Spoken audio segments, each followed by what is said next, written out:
요한복음 8장. 예수는 감난산으로 가시니라. 아침에 다시 성전으로 들어오시니 백성이 다 나아오는지라 앉으사 그들을 가르치시더니 서기관들과 바리새인들이 음행 중에 잡힌 여자를 끌고 와서 가운데 세우고 예수께 말하되, 선생이여, 이 여자가 간음하다가 현장에서 잡혔나이다.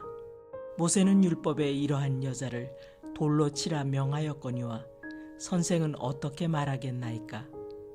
그들이 이렇게 말함은 고발할 조건을 얻고자 하여 예수를 시험함이로라. 예수께서 몸을 굽히사 손가락으로 땅에 쓰시니 그들이 묻기를 맞이 아니하는지라.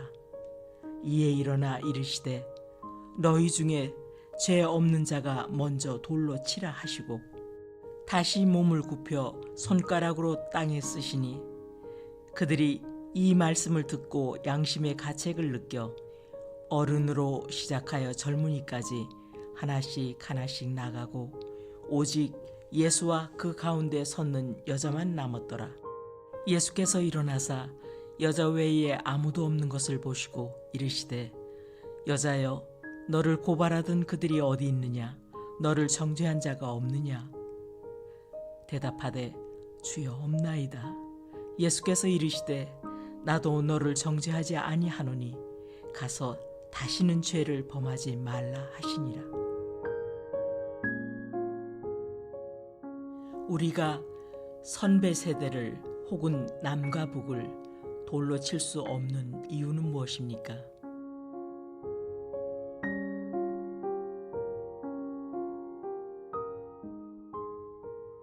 죄 없는 자가 먼저 돌로 치라. 오늘 말씀은 예수님이 간음하다가 현장에서 잡힌 여자를 구원해 주신 사건입니다.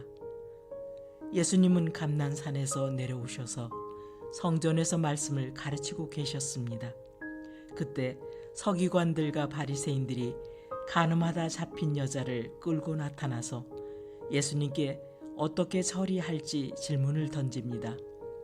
이 사건은 처음부터 의도적이었습니다. 유대법은 간음죄가 성립하려면 간음하는 두 남녀가 현장에서 잡혀야 했습니다. 법정에서 증언할 목격자도 있어야 합니다. 그러나 지금의 경우는 법정도 아니고 남자도 없습니다. 이는 바리새인들과 서기관들이 예수님을 고소할 조건을 찾기 위해 이 여인을 이용하고 있는 것입니다. 만약 예수님이 이 여인을 돌로 쳐 죽이라고 말한다면 이는 로마법을 어기는 것이 됩니다.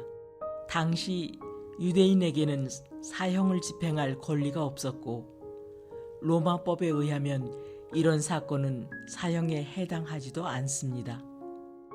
만약 예수님이 여자를 용서하라고 말한다면 이는 율법을 어기게 됩니다.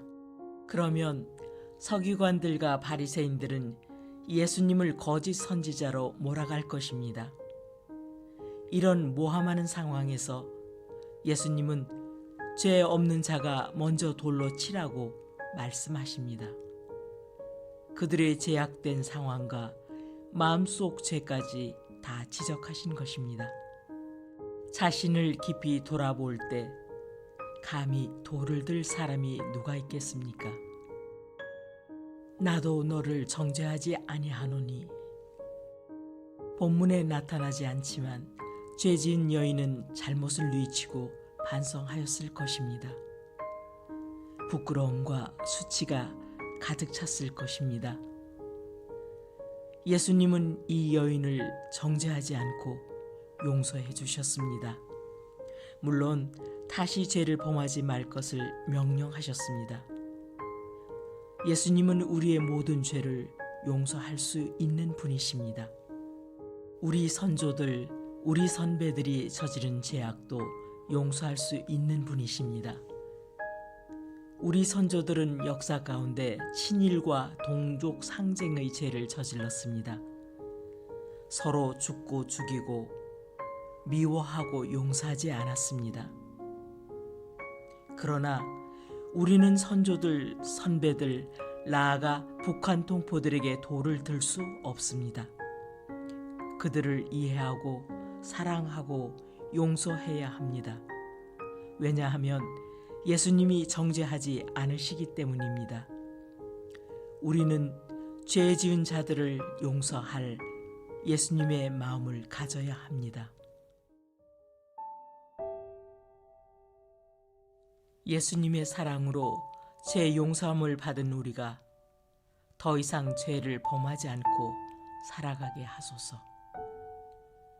또한 다른 지체들을 정죄하지 않고 용서하게 하소서. 우리 선조들과 선배들의 허물과 잘못도 용서할 수 있는 예수님의 넓고 넉넉한 마음을 가지게 하소서. 남과 북의 동포들이 예수님의 마음으로 서로 용서하고 사랑하게 하소서.